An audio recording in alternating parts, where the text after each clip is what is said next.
Missions Pulse. Know God's heart, join his mission. You just mentioned a few moments ago how there's this a history of mission, specifically from the West, Western European countries, the Americas. I think it'd be helpful to kind of create a backdrop for people. I hope this isn't too long-winded. Forgive me, Brian, if I talk too long, but let me just paint a little bit of a backdrop. To do that, I think we need to go back about 150 years.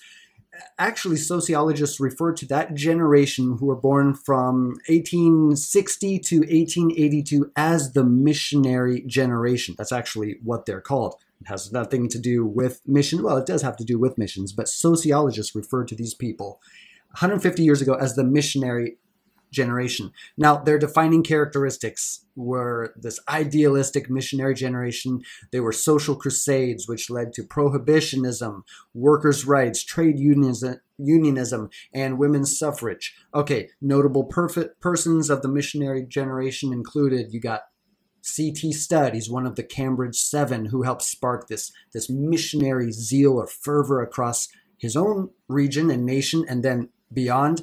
His influence led to thousands of people joining the China Inland Mission, Hudson Taylor's organization. That also sparked what we know as the student volunteer movement, which served as kind of a third great awakening and ushered in this worldwide missionary movement. In fact, in his book, it's called The Cambridge Seven, the True Story of Ordinary Men Used in No Ordinary Way. Author John Pollock says this: theirs, referring to C.T. Studd and the Cambridge Seven, is the story of ordinary men and thus may be repeated.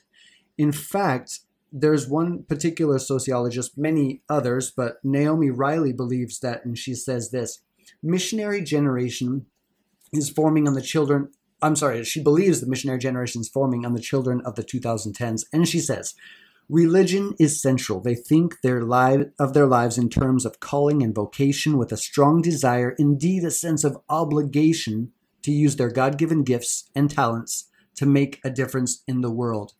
So, in fact, recently Barna did a research study about millennials and younger, anyone who's a millennial and younger, and found that they were the generation sharing their faith more than any other generation put together.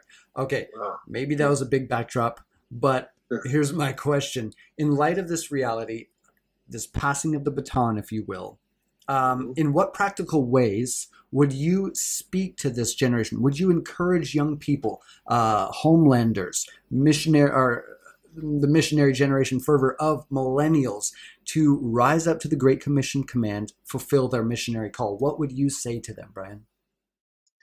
Yeah, I would say to them, I would want to do everything in my power to encourage them, of course, to believe in the promises of God spoken over their life, or what they're hearing from God in the secret place in times of prayer, and for words that have been spoken over their lives. To really, I love what I see in millennials, where there is that thing in them you mentioned about where they believe they can change the world, that they do have a voice.